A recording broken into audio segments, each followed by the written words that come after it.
Cette planète, oui, celle-là, ne devrait pas exister, mais elle existe. Récemment découverte, elle tourne autour d'une étoile beaucoup plus petite et moins lumineuse que notre Soleil, et pourtant, elle est énorme. Une étoile aussi minuscule n'aurait pas pu la créer. C'est un peu comme de trouver un œuf d'autruche dans un poulailler. Une équipe de l'université de Penn State a mis au point un outil, le détecteur de planètes de zones habitables. Il s'agit d'un instrument censé trouver des planètes autour d'étoiles peu lumineuses et froides. Il est relié à un grand télescope au Texas. L'outil examine la lumière des étoiles dans ce qu'on nomme le proche infrarouge, c'est-à-dire au-delà de ce que nos yeux peuvent voir. Ce gadget peut repérer quand une étoile change de vitesse en raison d'une planète. Si le mouvement d'une étoile change légèrement, cela signifie qu'il doit y avoir une attraction gravitationnelle à proximité. Il y a quelques années, cette technique a permis de trouver la première exoplanète connue autour d'une étoile semblable à notre Soleil. Aujourd'hui, nous avons amélioré cette méthode pour effectuer des mesures plus précises. Notre principal objectif est de trouver des planètes semblables à la Terre. Elles doivent être rocheuses et situées dans des zones habitables, c'est-à-dire dans des régions où de l'eau liquide pourrait exister. La technique Doppler n'est pas encore très efficace pour trouver ce genre de monde, mais elle fonctionne assez bien pour les étoiles froides et peu lumineuses. C'est ainsi que nous avons découvert l'impossible LHS 354b. Les planètes se forment généralement dans des disques de gaz et de poussière. Imaginez un nuage plat, en rotation, composé de minuscules particules. Ces particules se rassemblent et se collent les unes aux autres. Au bout d'un certain temps, elles finissent par se combiner pour former un noyau solide. C'est ainsi que commence une planète. Une fois que le noyau est là, il attire davantage de poussière et même des gaz, par exemple de l'hydrogène et de l'hélium. Mais il n'est pas facile de créer une planète de cette manière. Il faut énormément de choses, de la masse et des matériaux. Ce processus porte le nom d'accrétion du noyau. Les étoiles sont d'une aide précieuse dans ce processus.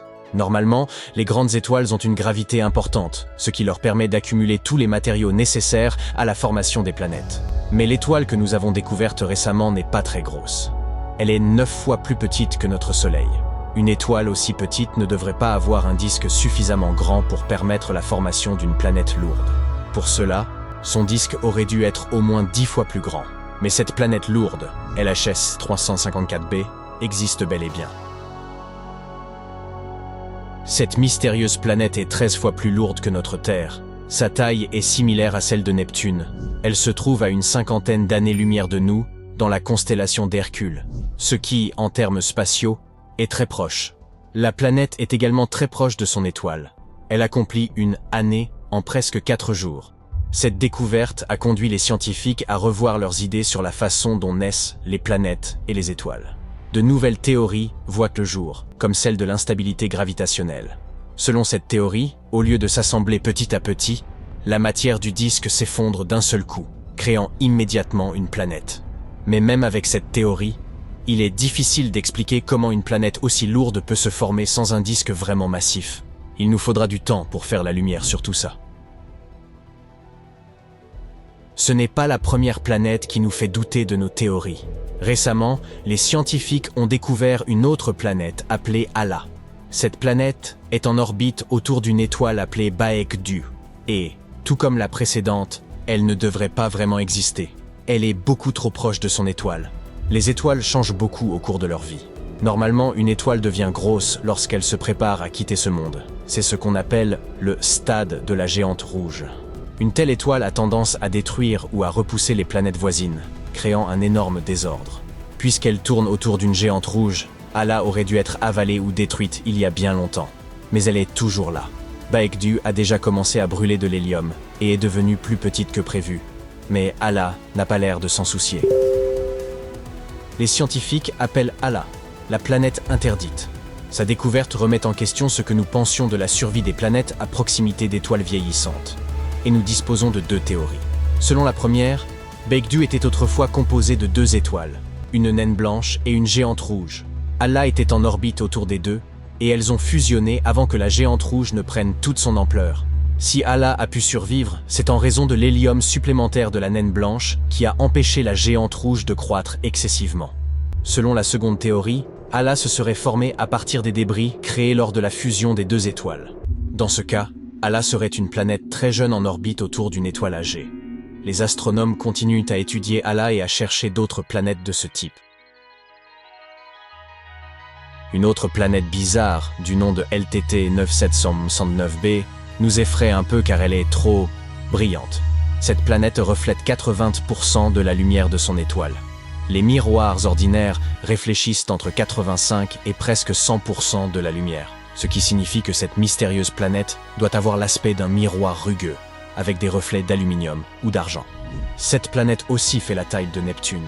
Elle est située à 260 années-lumière de nous et a été découverte par la sonde TESS de la NASA. Elle effectue une rotation complète autour de son étoile en seulement 19 heures. Elle est très proche de son étoile et donc extrêmement chaude, atteignant des températures avoisinant les 2000 degrés Celsius. Normalement, les planètes aussi proches de leur étoile perdent leur atmosphère et se transforment en roches nues. Mais celle-ci a joyeusement décidé de n'en faire qu'à sa tête. Cette fois, nous connaissons le secret de sa survie. Elle la doit à de brillants nuages métalliques composés de verre et de sel de titane. Ces nuages font pleuvoir du titane sur la surface chaude de la planète. Ils réfléchissent énormément de lumière, ce qui empêche la planète de devenir trop chaude et de perdre son atmosphère. Un peu comme un bouclier miroir. La taille de cette planète a également surpris les scientifiques. Elle est bien plus grande que la Terre. Généralement, les planètes qui sont si proches de leur étoile sont soit des géantes gazeuses très grosses, soit de petites planètes rocheuses. Eh bien, cette planète est une petite géante gazeuse. Les scientifiques ne s'attendaient pas à ce qu'elle survive si près de son étoile. Il s'agit de la planète la plus brillante jamais découverte, plus brillante encore que Vénus. Malgré son apparence, elle n'est probablement pas adaptée à la vie en raison de ses températures extrêmes et de ses étranges pluies métalliques. Enfin, notre dernier cas de figure est une planète appelée WASP-107b. Les scientifiques l'ont découverte à l'aide du télescope spatial James Webb. Elle est située à environ 200 années-lumière de la Terre, dans la constellation de la Vierge. Elle est elle aussi très rapide. Elle boucle une orbite autour de son étoile en seulement 6 jours. Il s'agit d'une exoplanète de type Super-Neptune. Elle ressemble à Jupiter par certains aspects, notamment par sa taille et ses températures très élevées. Mais la principale différence est qu'elle est beaucoup plus légère, plus faible et moins dense. C'est la planète la moins dense que nous ayons découverte jusqu'à présent. Après quelques recherches supplémentaires, nous avons également découvert qu'elle possède une queue composée d'hélium, qu'elle dégage lors de son transit. Elle perd lentement son atmosphère en raison du rayonnement ultraviolet extrême de son étoile. Et ainsi, sa queue ressemble en tout point à celle d'une comète duvetteuse. Mais ce n'est là que le début. La faible densité de cette planète, son aspect pelucheux, a permis aux astronomes d'étudier son atmosphère en détail. Et ils ont découvert des éléments surprenants, comme de la vapeur d'eau et des nuages, constitués de fines particules de silicate, qui ressemblent à du sable très fin. Son étoile haute n'émet pas beaucoup de lumière à haute énergie, mais comme WASP-107b est très peu dense, cette lumière peut pénétrer profondément dans son atmosphère. Il en résulte du dioxyde de soufre, cette odeur qui se dégage lorsque vous grattez une allumette. En d'autres termes, il s'agit d'une planète duveteuse sur laquelle il pleut du sable et qui sent l'allumette. Les chercheurs pensent que les nuages de sable dans son atmosphère se forment de la même manière que les nuages sur Terre. Ils contiennent simplement des particules de sable au lieu de gouttelettes d'eau.